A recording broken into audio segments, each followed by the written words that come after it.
प्रिय छात्रों, हम मुंशी प्रेमचंद कृत निर्मला उपन्यास के पात्रों का चरित्र का अध्ययन कर रहे थे कि किस प्रकार से निर्मला उपन्यास के चरित्र बर्ताव करते हैं या किस प्रकार का उनमें परिवर्तन आता है, प्रेमचंद ने कैसे पात्रों का गठन किया है। हम निर्मला के चरित्र के विभिन्न पहलुओं को देख चुके हैं, परिचित हो चुके हैं।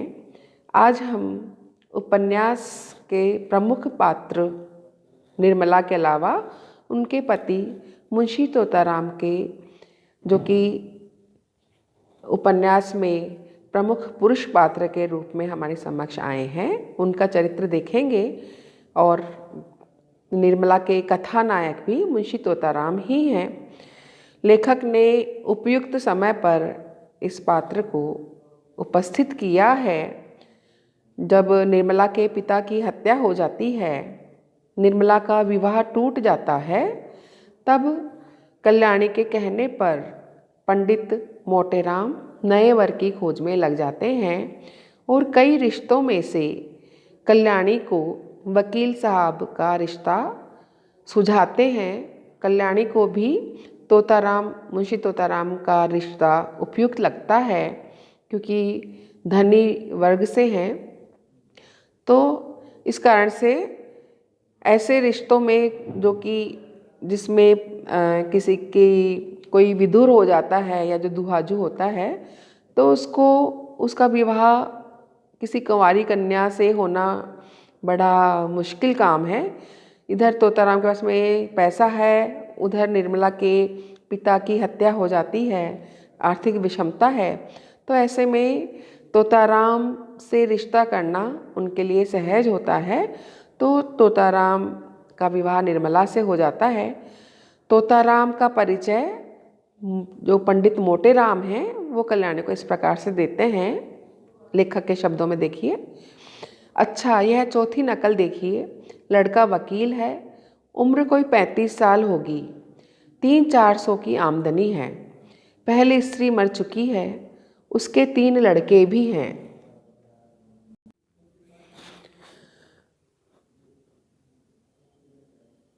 अपना घर बनवाया है, कुछ जायदाद भी खरीदी है, यहाँ भी लेन देन का झगड़ा नहीं है।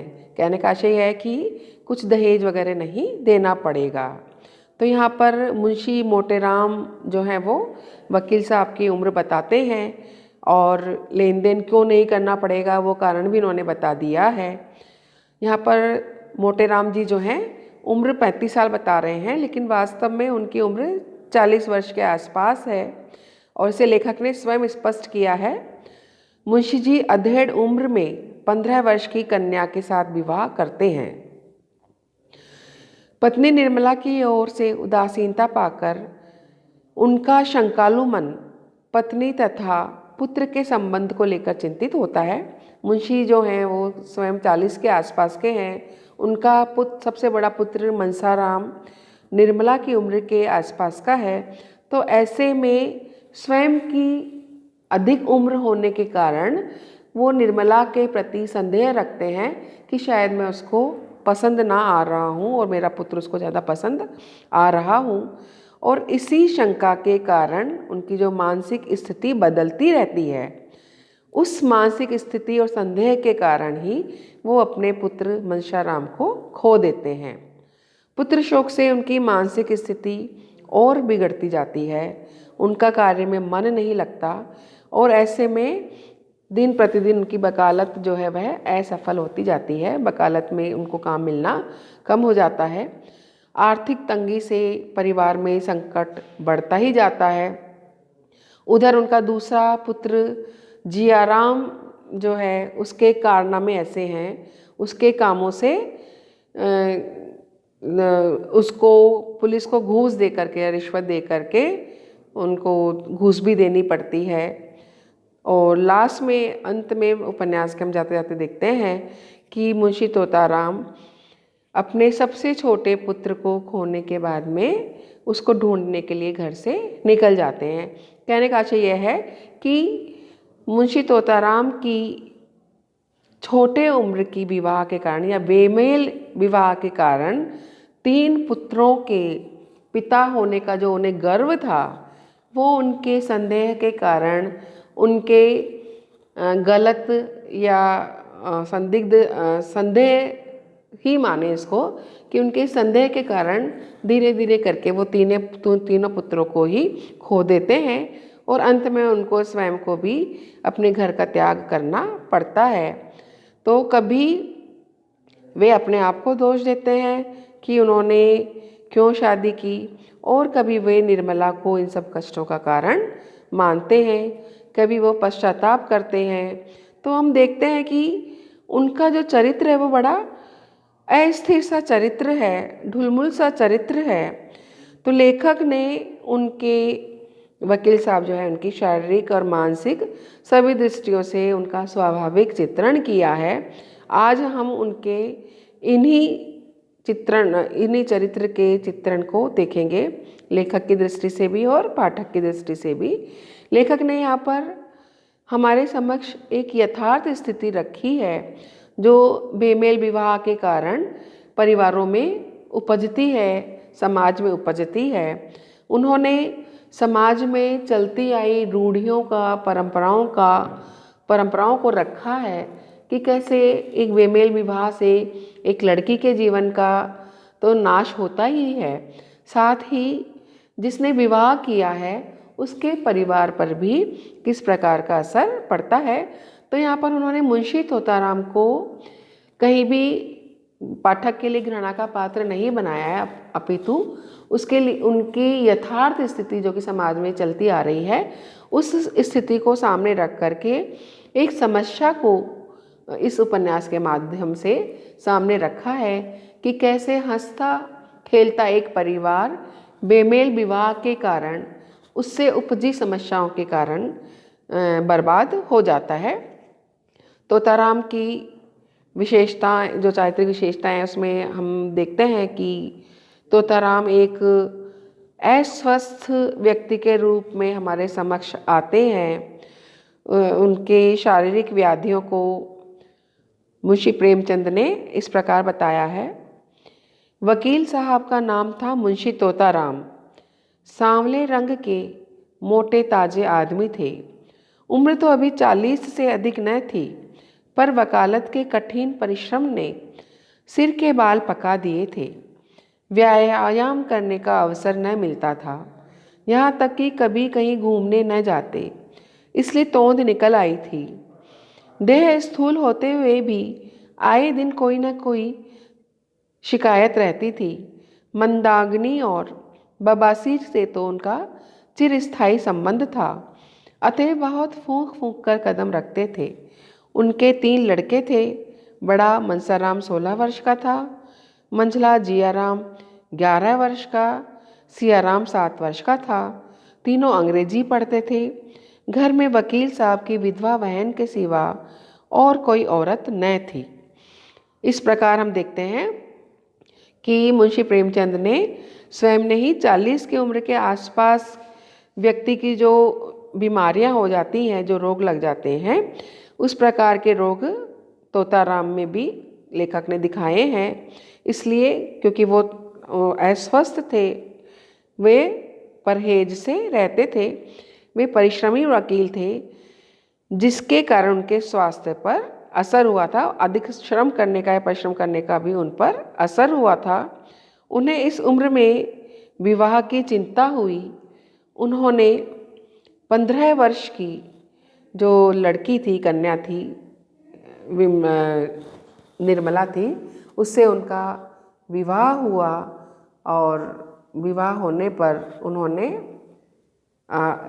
15 वर्ष की लड़की से विवाह करके उनके जो कार्यकलाप थे उनको हम देखते हैं कि कैसे वासना के कारण उन्होंने विवाह किया और इस कारण से उनका निर्मला से प्रॉपर ढंग से निर्मला जो है वो उनको स्वीकार भी नहीं कर पाई, लेकिन उनकी वासना प्रियता ही निर्मला से विवाह ही बताती है कि वो वासना प्रिय थे या दाम्पत्य सुख की प्राप्ति की उनकी इच्छा समाप्त नहीं हुई थी। तब निर्मला से विवाह जो है वह उनकी वासना प्रियता का प्रमाण है। तो निर्मला से विवाह उन्होंने वासना के कारण की। विवाह को स्थिर बनाए रखने के लिए या विवाह ही इस कारण से किया था कि उनको दाम्पत्य सुख की प्राप्ति चाहिए थी। तो ऐसे में उनको आत्म प्रशंसा, जो दूसरा गुण उनका या चरित्र की विशेषता है, वो आत्म प्रशंसा है। तो जो तोताराम हैं वो निर्मला के समक्ष आत्म दाम्पत्य सुख की इच्छा के कारण आत्म प्रशंसा करते रहते हैं या प्रयास करते रहते हैं कि निर्मला उनको पाकर के प्रसन्न रहे, स्त्री का सुख उनको प्रदान करे। लेकिन जैसा कि स्वाभाविक ही था, निर्मला इस विवाह से खुश नहीं थी। उसका पति पिता की उम्र का था और ऐसे में अपने पिता की उम्र का पति पाकर उसके युवा मन की जो इच्छाएं थी, उमंगें थी, वो सारी दब करके रह गई थी। तोताराम के प्रति निर्मला का व्यवहार सहज नहीं हो सकता था जैसा कि पति पत्नी के बीच में होना चाहिए। लेकिन मुंशी जी जो हैं वो इस बात को समझ नहीं पाए कि निर्मला का जो संकोच है वो उम्र के कारण संकोच है। वो निर्मला के संकोच को स्त्री सुलभ संकोच या लज्जा ही समझते रहे। अतः वह अपनी पत्नी निर्मला को आकर्षित करने के लिए तरह तरह के स्वांग रचने लगे। उसको अपनी प्रशंसा के द्वारा, अपना आत्म प्रशंसा के कारण आत्म प्रशंसा कर करके निर्मला को रिझाने का प्रयास करने लगे या प्रयत्न करने लगे। उपहार दे करके उसको प्रसन्न करने का प्रयास उन्होंने बहुत किया। उपन्यासकार के शब्दों में ही हम देखें, तोताराम दंपत्ति विज्ञान में कुशल थे। निर्मला को प्रसन्न रखने के लिए उनमें जो स्वाभाविक कमी थी उसे वह उपहारों से पूरा करना चाहते थे। यद्यपि वे बहुत ही मितव्ययी पुरुष थे, तथापि निर्मला के लिए कोई न कोई तोहफा रोज लाया करते थे। मौके पर धन की परवाह न करते। लड़कों के लिए दूध आता ना आता, पर निर्मला के लिए मेवे, मुरब्बे, मिठाइयाँ, किसी चीज़ की कमी न थी। अपनी जिंदगी में कभी सैर तमाशे देखने न गए थे। अब अपने बहुमूल्य समय का थोड़ा सा हिस्सा उसके साथ बैठकर ग्रामोफोन बजाने में व्यतीत किया करते थे। तो हम देखते हैं कि मुंशी जी अपने मित्र नयन सुख से भी बात करते हैं इस संबंध में। तो नयन सुख जो उनका मित्र है, वह उनकी युवा जो पत्नी है उसको आकर्षित करने की सलाह देता है। और वो जैसे जैसे सलाह देता है तोताराम भी वैसा ही करते हैं। वो आत्म प्रशंसा के लिए स्वांग भी रचते हैं। हम ये उदाहरण देखते हैं। एक दिन रात को 9 बजे तोताराम बांके बने हुए सैर करके लौटे और निर्मला से बोले, आज 3 चोरों से सामना हो गया। मैं जरा शिवपुर की तरफ चला गया था। अंधेरा था। जो ही रेल की सड़क के पास पहुंचा तो 3 आदमी तलवार लिए हुए न जाने किधर से निकल पड़े। यकीन मानो तीनों काले देव थे। मैं बिल्कुल अकेला, हाथ में सिर्फ यह छड़ी थी। उधर तीनों तलवार बांधे हुए। होश उड़ गए। समझ गया कि जिंदगी का यहीं तक साथ था। मगर मैंने भी सोचा, मरता ही हूँ तो वीरों की मौत क्यों न मरूं। इतने में एक आदमी ने ललकार कर कहा, रख दे पास जो कुछ हो और चुपके से चला जा। मैं छड़ी संभाल कर खड़ा हो गया और बोला, मेरे पास सिर्फ यही छड़ी है और इसका मूल्य 1 आदमी का सिर है। मेरे मुंह से इतना निकलना था कि तीनों तलवार खींचकर मुझ पर झपट पड़े और मैं उनके वारों को छड़ी पर रोकने लगा। तीनों झल्ला झल्ला कर वार करते थे। खटाके की आवाज़ होती थी और मैं बिजली की तरह झपट कर उनके वारों को काट देता था। कोई 10 मिनट तक तीनों ने खूब तलवार का जौहर दिखाया। मुझ पर रैफ तक न आई। मजबूरी यह थी कि मेरे हाथ में तलवार न थी।